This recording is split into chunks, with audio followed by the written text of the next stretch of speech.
आदाब, नमस्कार। The red mic में आपका स्वागत है। सुबह के 9 बज चुके हैं और आज जब सुबह 9 बजे आप ये वीडियो देख रहे हैं तो शायद विश्व की सबसे बड़ी घटनाओं में से एक घटना हुई है।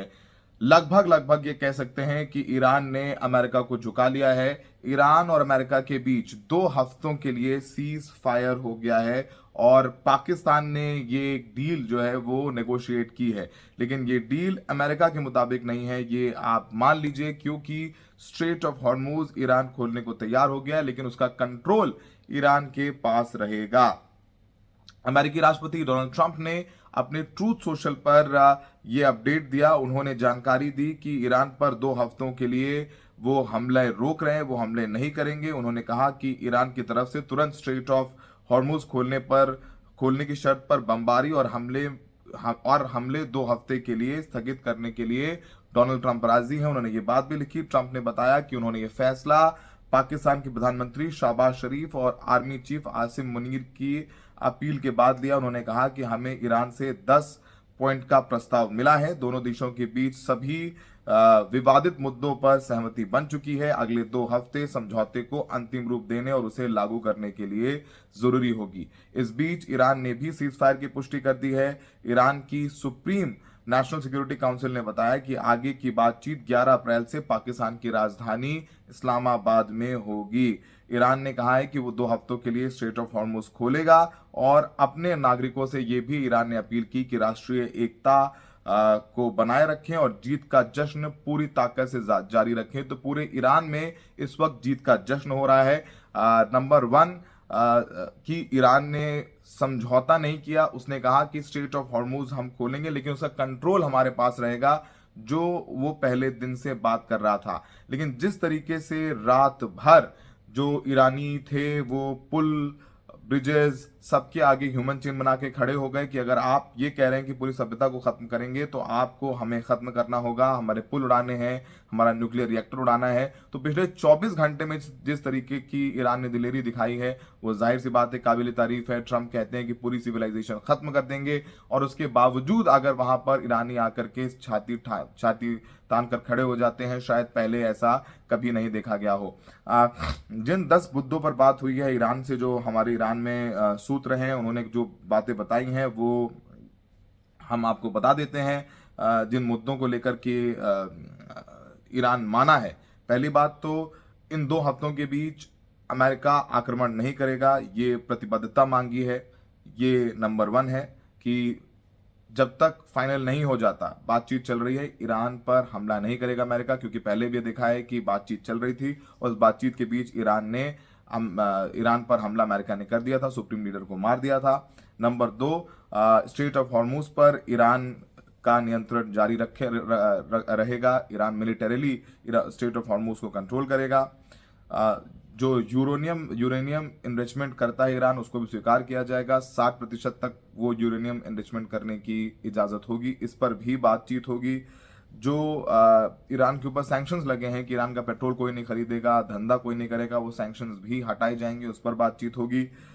सभी जो सेकेंडरी सैंक्शंस हैं उन पर भी हटाने की बातचीत होगी। और संयुक्त राष्ट्र सिक्योरिटी काउंसिल में जो भी प्रस्ताव हैं ईरान के पास जो लाए गए हैं, उन सब प्रस्तावों को खत्म किया जाएगा।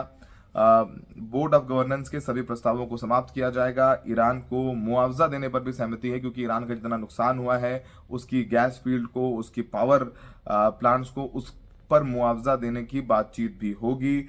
अमेरिकी और ये भी कहा है कि अमेरिकी जो सेना है उसे आसपास के बेसे से हटाना होगा, इस पर चर्चा होगी। और सभी मोर्चों पर युद्ध विराम होगा। जो लगातार लेबनान पर हमला किए जा रहे हैं इजराइल द्वारा, उस पर भी हमले समाप्त करने होंगे, हिजबुल्लाह के खिलाफ भी हमले समाप्त करने होगी। ऐसी बात जो है वो सामने निकल करके आई है। अब्बास अराक्ची ने भी ये जानकारी दी है और काफ़ी बड़ा माना जा रहा है कि ये घोषणा है। इस बीच सिक्योरिटी काउंसिल ने भी ये अनाउंसमेंट कर दी है कि वो इस युद्ध को ख़त्म कर रहा है। उन्होंने कहा है कि ये बड़ी जीत है। उनका जो सिक्योरिटी काउंसिल का बयान आया है वो हम बयान अपने दर्शकों को पढ़ देते हैं कि किस तरीके से वो इस बात को मान रहे हैं कि ये जीत उनकी हुई है। सिक्योरिटी काउंसिल सबसे बड़ी काउंसिल है जो ईरान में कंट्रोल करती है और उन्हें कहा है ईरानियों से कि ये उनकी जीत है। एक इलीगल जो है जो युद्ध है वो शुरू किया था अमेरिका ने, और वो युद्ध जो है खत्म करना पड़ा, अमेरिका को युद्ध विराम करना पड़ा, ईरान के लोगों की जीत हुई है। जो सिक्योरिटी काउंसिल है उसका बयान हम वर्बेटम पढ़ देते हैं। उसकी तरफ से कहा गया है कि ईरान की महान, सम्मानित और वीर जनता को सूचित किया जाता है कि ईरानी राष्ट्र के खिलाफ जो अपना अन्यायपूर्ण यानी इलीगल लड़ाई थी, अवैध लड़ाई थी, आपराधिक युद्ध था, उसमें दुश्मन को एक निर्विवादित, ऐतिहासिक और करारी हार का सामना करना पड़ा है।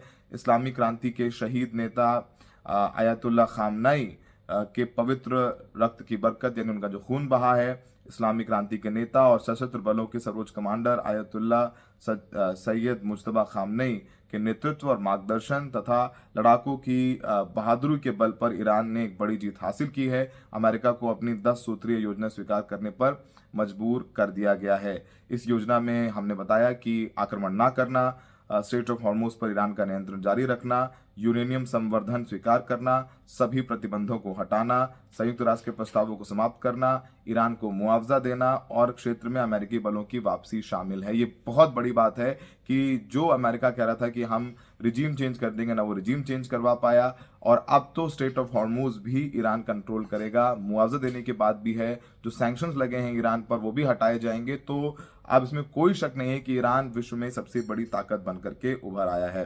वो आगे कहते हैं कि हम इस जीत पर ईरानी जनता को बधाई देते हैं, साथ ही ये भी जोर देते हैं कि अंतिम परिणाम सुनिश्चित होने तक एकता, धैर्य और विवेकपूर्ण नेतृत्व आवश्यक बना रहेगा। पिछले 40 दिनों में ईरान और जो रेजिस्टेंस फोर्सेस हैं उन्होंने दुश्मन को बहुत ज़बरदस्त झटके दिए हैं। ईरान और प्रतिरोध ने दुश्मन की सेना, बुनियादी ढांचे और जो रणनीतिक क्षमताओं को कुचल दिया है, उसे पतन और निराशा की स्थिति में छोड़ दिया है, जहां उसके समर्पण के अलावा कोई विकल्प नहीं बचा था। तो ईरान यहां तक कह रहा है कि अमेरिका ने समर्पण किया है, उसकी हर मांग मांगी है, स्ट्रेट ऑफ हॉर्मुज खोलेगा लेकिन उसका कंट्रोल ईरान पर रहेगा।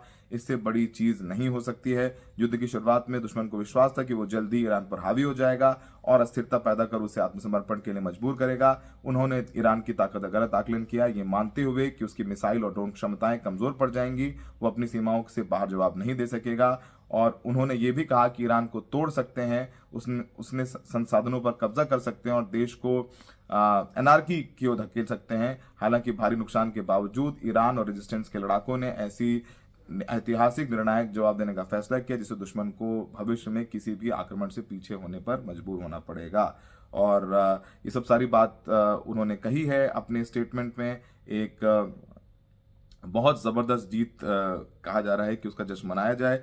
तमाम जो है तस्वीरें आ रही हैं और खुशियां मनाई जा रही हैं, लेकिन ये भी कहा जा रहा है कि वो जो इजराइल है वो बिल्कुल भी खुश नहीं है इस सीज फायर से, इसकी जानकारी भी निकल करके सामने आ रहा है।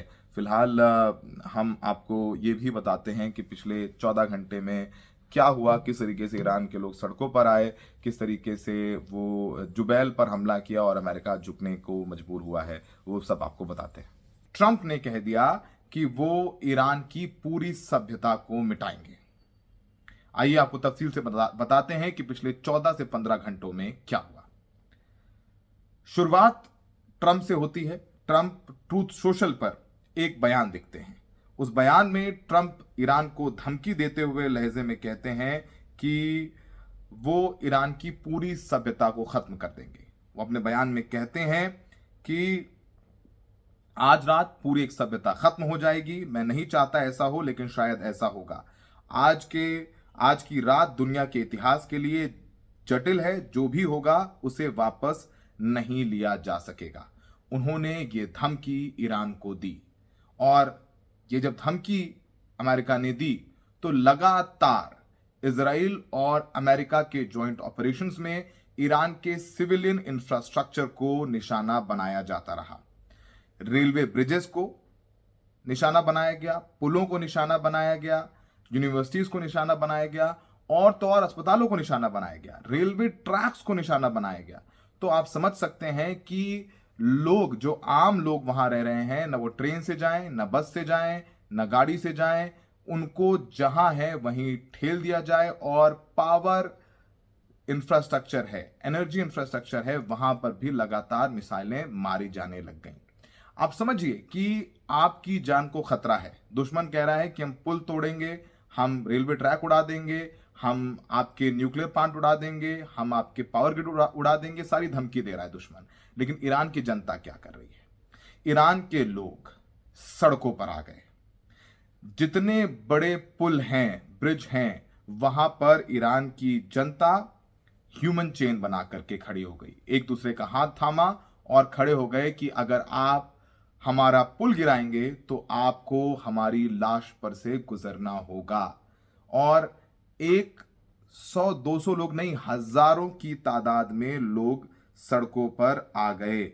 और ईरान के न्यूक्लियर पावर प्लांट वाले शहर बुशहर में सड़कों पर जगह ही नहीं थी, सिर्फ लोग और लोग नजर आ रहे हैं।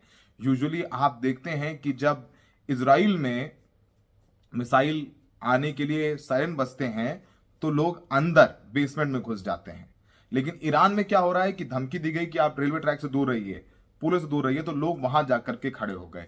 ये फर्क है इजराइल और ईरान के लोगों के बीच कि आप सामने खड़े हुए हैं, कह रहे हैं कि अगर आप हमारी देश को, सिविलाइजेशन को खत्म करने की बात कर रहे हैं तो आपको हमारी सिविलाइजेशन, सभ्यता के साथ साथ हमें भी खत्म करना होगा। शायद इतनी दिलेरी आज तलक किसी ने शायद ह्यूमन हिस्ट्री में ना दिखाई हो जितनी इस वक्त ईरान दिखा रहा है। ईरान ने ट्रंप को साफ साफ दो टूक शब्दों में कह दिया कि ना वो सीज फायर करेंगे ना सरेंडर। अमेरिका इजराइल के खिलाफ जंग जारी रहेगी। और जंग किस तरह जारी रहेगी वो भी हम अपने दर्शकों को बताएंगे।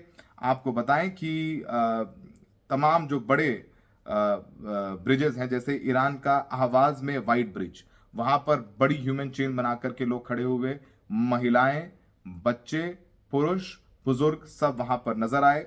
और ये कदम तब उठाया जा रहा है जो सारे इंफ्रास्ट्रक्चर को, पूरी सभ्यता को समाप्त करने की बात ट्रंप कर रहे हैं और लगातार स्ट्राइक की जा रही हैं, लोग वहां पर खड़े हैं। हमने आपको सुबह बताया था कि अमेरिका, एक म्यूजिशियन, ईरानियन म्यूजिशियन है, घमशारी नाम है उनका, वो तार बजाते हैं, वो न्यूक्लियर पावर प्लांट के बाहर बैठ करके संगीत बजा रहे हैं।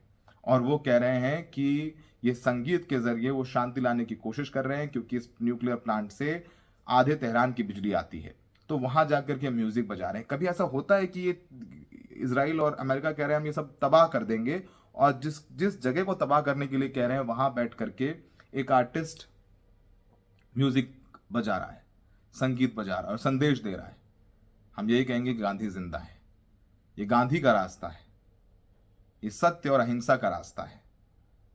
जंग किसने शुरू की? जंग शुरू की अमेरिका ने। और स्ट्रेट ऑफ हॉर्मूज अब तक अमेरिका नहीं खुलवा पाया है। आपको बताएं कि स्ट्रेट ऑफ हॉर्मूज खुलवाने के लिए कई बैक चैनल रास्ते लिए गए। आपको बताते हैं कि देर रात मंगलवार को संयुक्त राष्ट्र में, यूएन में, स्ट्रेट ऑफ हॉर्मूज खोलने को लेकर के बहरीन एक प्रस्ताव लाया, जिसे रूस और चीन ने वीटो कर दिया। और इस मसौदे में, इस प्रस्ताव में सैन्य कार्रवाई की बात नहीं थी, लेकिन यह कहा गया कि स्ट्रेट ऑफ हॉर्मूज को नहीं बंद कर सकता ईरान, और उसको खुलवाने के लिए प्रस्ताव लाया गया, जिसे पूरी तरीके से रशिया और चीन ने तबाह कर दिया, वीटो कर दिया। जैसे कि गजा में जब इजराइल ने हमला किया था तो कई देश प्रस्ताव लाए थे कि हमले को रोका जाए, और अमेरिका उसे बार बार वीटो कर देता था। तो आज जो अमेरिका ने किया इजराइल की मदद करने के लिए, वही चीन और रूस ने ईरान की मदद करने के लिए किया है। तो ये धरती जो है गोल है, कर्मा जो है वो वापस आता है, ये उसी का एक उदाहरण है। और लगातार जो ईरान है वो उसने हमले जारी रखे हैं। अब उसका असर क्या हो रहा है? लगातार ईरान ने हमले तेज कर दिए। ईरान की तरफ से बाकायदा ये बयान जारी किया गया कि हम पर आप हमला कर रहे हैं तो हम ये मेक श्योर करेंगे कि आधी दुनिया अंधेरे में रहे। अगर ईरान अंधेरे में रहेगा, उसके पावर ग्रिड्स को हमला किया जाएगा, बिजली न्यूक्लियर साइट पर हमला किया जाएगा, तो पूरे जीसीसी कंट्रीज हैं, गल्फ कंट्रीज हैं, वहां पर भी लोग बिजली में नहीं रहेंगे। और उसका एग्जाम्पल क्या दिया? उसका एग्जाम्पल ये दिया कि लगातार ईरान ने जो तमाम एनर्जी इंफ्रास्ट्रक्चर हैं गल्फ नेशंस में, उन पर हमला शुरू कर दिया है।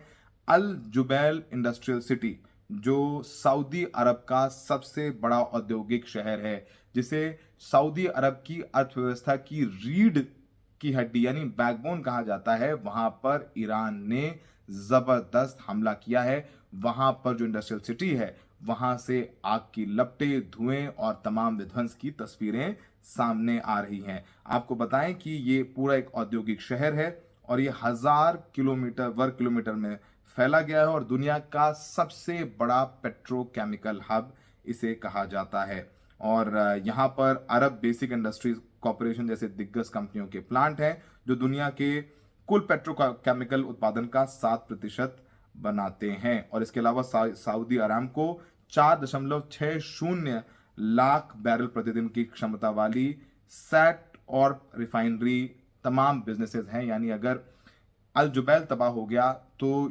सऊदी अरब की अर्थव्यवस्था भी कोलैप्स होगी, और जो सऊदी अरब तमाम देशों में अपना तेल बेचता है, उसका इंफ्रास्ट्रक्चर खत्म होगा, तो पूरी ऑयल सप्लाई विश्व में धीमी हो जाएगी। ऑलरेडी जो इंस्टेंट बाय है, वो क्रूड प्राइसेस हैं, वो $150 प्रति बैरल पहुंच गया है और क्रूड ऑयल लगातार बढ़ता जा रहा है।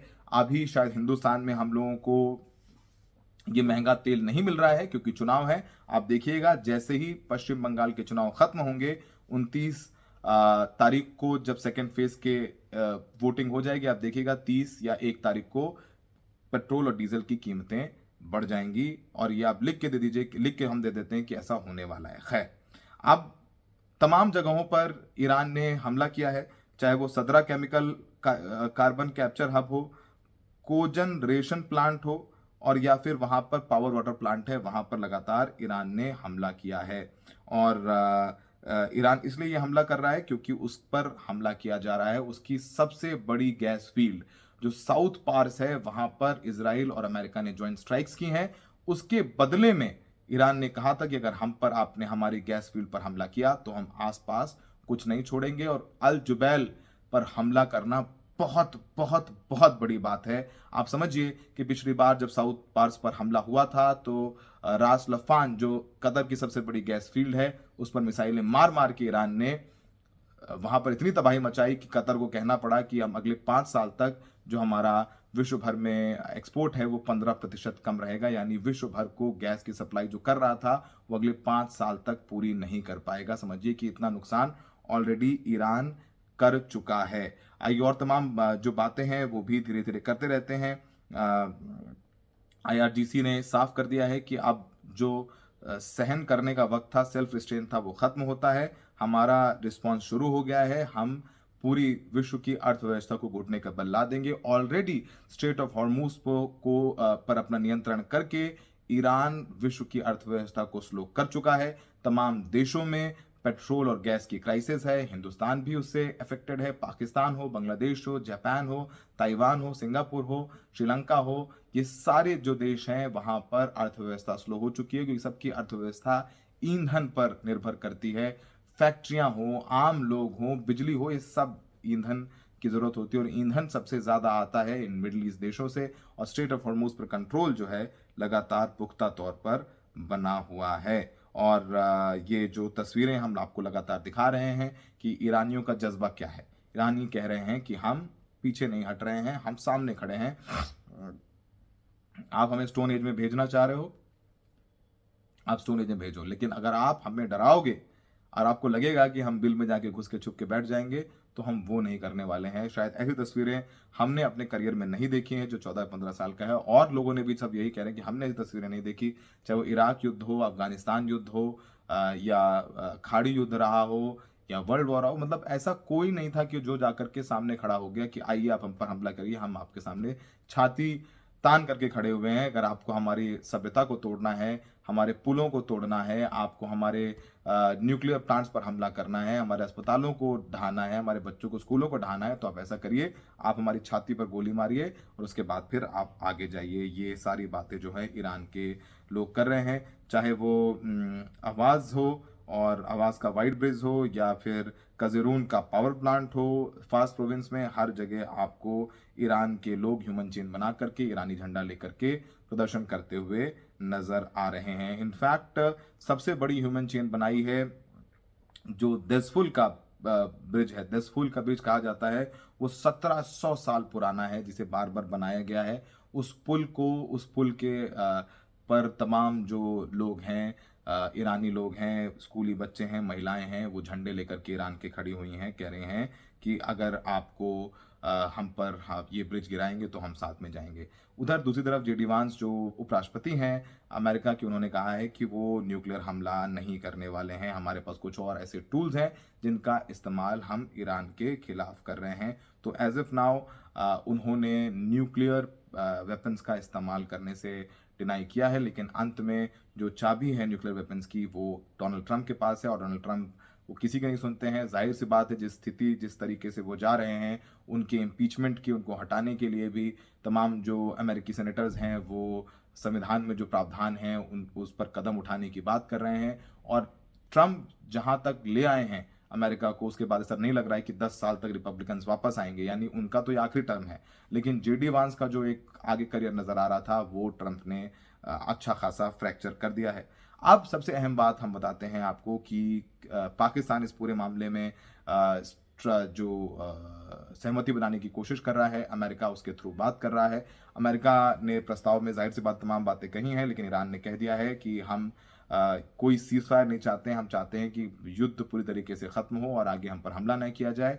उसने साफ कह दिया है कि वो स्ट्रेट ऑफ हॉर्मुज पर कंट्रोल नहीं छोड़ेगा, और जितने भी अब शिप निकलेंगे उस पर वो टोल वसूली करेगा, क्योंकि चाहे वो सुएज कनाल पर इजिप्ट करता है, पनामा पर अमेरिका करता है, और जो स्ट्रेट ऑफ हॉर्मुज है उसका जो पानी है वो ओमान और ईरान आपस में शेयर करते हैं, उनका टेरिटोरियल पानी है, वो इंटरनेशनल वाटर्स में नहीं आता है। तो पहले तो कह रहा था ईरान कि आपने जो नुकसान किया उसका कॉम्पनसेशन दीजिए, अब वो कह रहा है कॉम्पनसेशन हम टोल के रूप में वसूल कर लेंगे। लेकिन वो जो भी बातचीत हो रही है, निष्कर्ष पर निकले ना निकले, लेकिन इसराइल बीच में खलल डाल देता है। इसराइल लगातार तेहरान पर हमले करता है, ईरान पर हमले करता है, और उससे ईरान नाराज होकर के कहता है हम बातचीत नहीं करेंगे। आप एक तरफ बातचीत करते हैं और ऊपर आप हमारे ऊपर मिसाइलें मारते हैं। पाकिस्तान ने साफ तौर पर कहा है कि हमारे बातचीत चल रही है, लेकिन लगातार इजरायली हमलों से ईरान टेबल से उठ करके चला गया है। यानी इसराइल साफ तौर पर नहीं चाहता है कि किसी भी तरीके से कोई सहमति बन जाए, और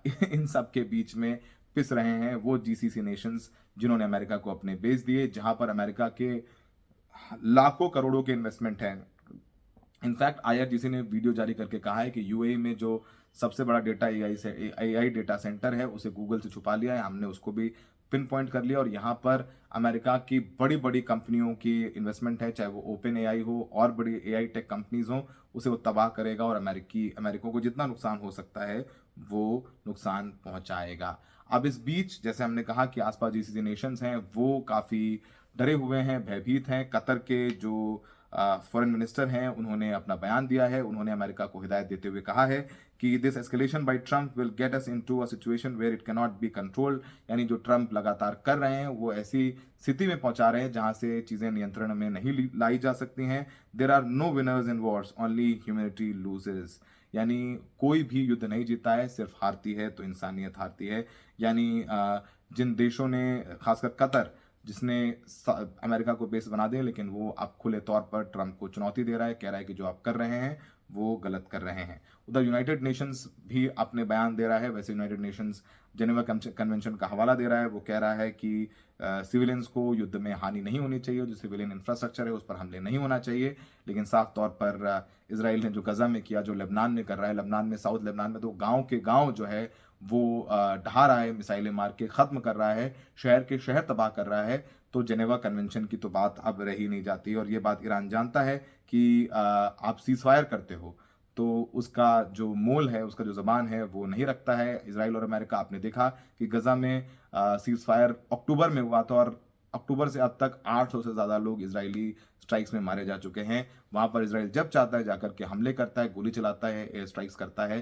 तो जो कागजी, जो इस तरीके के फौरी जो सीज फायर हैं उसका मतलब नहीं है, और ईरान जानता है कि अगर वो स्ट्रेट ऑफ हॉर्मुज पर अपना कंट्रोल छोड़ता है तो जो उसके पास एक स्ट्रेटेजिक बढ़त है, जो मजबूती है कि उसने विश्व की अर्थव्यवस्था को गर्दन से पकड़ा हुआ है, वो ढीली हो जाएगी, और फिर दूसरे राउंड में उसके पास वो नेगोशिएशन की पावर नहीं रहेगी। तो ये तमाम अपडेट्स हम आपको दे रहे थे, और इसके अलावा लगातार जो जानकारी मिल रही है वो हम आप तक पहुंचा रहे हैं। जो फार्स न्यूज़ है अमेरिका की, वो माफ़ कीजिएगा, फार्स न्यूज़ है वो ये बता रही है कि तमाम न्यूक्लियर प्लांट्स के बाहर ईरानी जो लोग हैं उनकी संख्या लगातार बढ़ती जा रही है, ह्यूमन चेन बन गई है। जो तबाह हुए स्कूल्स हैं, तबाह हुए कॉलेजेस हैं, वहाँ पर प्रोफेसर जाकर के गिरी हुई बिल्डिंग्स में अपनी क्लासेस लेते हुए नज़र आ रहे हैं। तो बेहद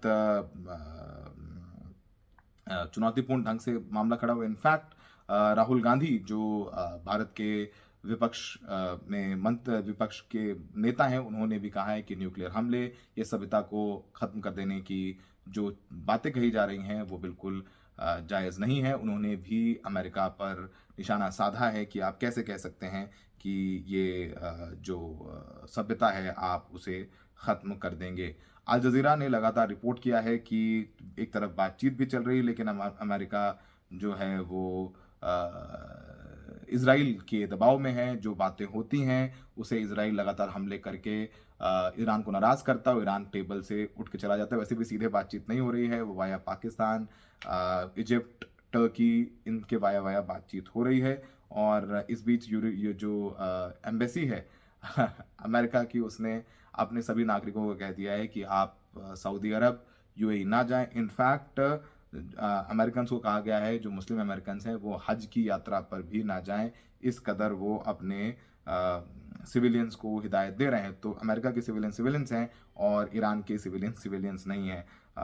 और इज़राइल लगातार मिसाइलों से अटैक कर रहा है। तो मतलब आप समझिए कि ऑल आउट हो गया है। हर जगह स्ट्राइक की जा रही है, चाहे वो इस्फहान हो, चाहे वो तेहरान हो, चाहे वो कोम हो, इन तमाम जगहों पर हमले हो रहे हैं। साउथ पार्स, बुशहर में, खार्ग आइलैंड, इनफैक्ट जो क्राउन जूल है जहाँ पर सबसे ज़्यादा ऑयल है, वहाँ सबसे ज़्यादा ऑयल एक्सपोर्ट करता है ईरान, वहाँ पर भी मिसाइलें मारी जा रही हैं। तो ये सारी चीज़ें हो रही हैं। और जो इजराइली है वो इजराइल है, उसने खुद तेहरान में जो साइनेगाग है, यानी जो पूजा स्थल है यहूदियों का, वहाँ पर भी उसको मिसाइल मारी, जो पूरी तरीके से तबाह हो गया है। तो सोचिए कि जो इजराइल है वो अपने मंदिर, जो इजराइल कहता है कि उनके साथ जेनोसाइड हुआ, हिटलर ने किया, हम विक्टिम हैं, हमारे पूजा स्थलों को तोड़ा गया, वो खुद अपने पूजा स्थलों पर मिसाइल मार रहा है। तो ये एक बहुत बड़ा सवाल उठता है। तमाम देशों ने इमरजेंसी डिक्लेयर कर दी है, मेडागास्कर भी उसमें शामिल है। तो ईरान का डर इस कदर है कि तमाम जो बड़े पुल हैं सऊदी अरब में, यूएई में, बहरीन में, कुवैत में, उन सबको बंद कर दिया गया है, यानी गाड़ियां साफ करवा दी गई हैं, क्योंकि उनको पता है कि ईरान के पास पोटेंशियल है, वो मिसाइलें मार रहा है। ऑलरेडी तमाम पुलों पर हमले किए गए हैं। इनफैक्ट सऊदी अरब का किंग फहद कॉजवे है, उसको भी बंद कर दिया है। और काफ़ी निर्णायक मोड़ पर युद्ध है। अब आगे क्या होगा वो अपडेट्स लगातार हम आपको देते रहेंगे, लेकिन साफ तौर पर पाकिस्तान ने कह दिया है कि अगर कोई सहमति नहीं बन पा रही है, वो सिर्फ और सिर्फ उसकी वजह इजराइल है, क्योंकि इजराइल लगातार हमले कर रही है। तो ईरान को भरोसा ही नहीं हो रहा है कि आप सीज फायर जो करेंगे या युद्ध रुकता है तो वो उसको मानेंगे। ईरान कह रहा है कि अब ये लड़ाई चलेगी ना, हम युद्ध विराम करेंगे ना हम झुकेंगे, हम लड़ेंगे, मरेंगे। उसकी तस्वीरें आप देख सकते हैं, शायद ऐसी तस्वीरें हमने कहीं नहीं देखी। ईरान जो कर रहा है वो साफ तौर पर इस युद्ध के बाद विश्व की सबसे बड़ी शक्ति बनकर उभरा है। उन्होंने बता दिया है कि जंग जो है वो अक्सर आधुनिक हथियारों से नहीं बल्कि जज्बे से लड़ी जाती हैं। जो जज्बा ईरान ने दिखाया वो भी अमेरिका और इसराइल के खिलाफ, वो भी काबिल तारीफ है। तो तमाम अपडेट्स दिन भर रेड माइक पर देखते रहिए। हमारा काम पसंद आ रहा है, हमारी ग्राउंड रिपोर्ट पसंद आ रही हैं, हम हर जगह पहुंच रहे हैं, हम इंडस्ट्रीज के पास पहुंच रहे हैं, माइग्रेंट वर्कर्स के पास पहुंच रहे हैं, सरकार सवाल पूछ रहे हैं। आपको हमारा काम पसंद आ रहा है तो ज्वाइन बटन दबा के हमारा जो सहयोग कर सकते हैं करें, वरना अगर अब ऐसा कुछ भी नहीं है, मेंबरशिप लेके भी आपको ऐसा कुछ हम ऑफर नहीं करते हैं, बस विश्वास है वो हम पर बनाए रखिएगा। नमस्कार।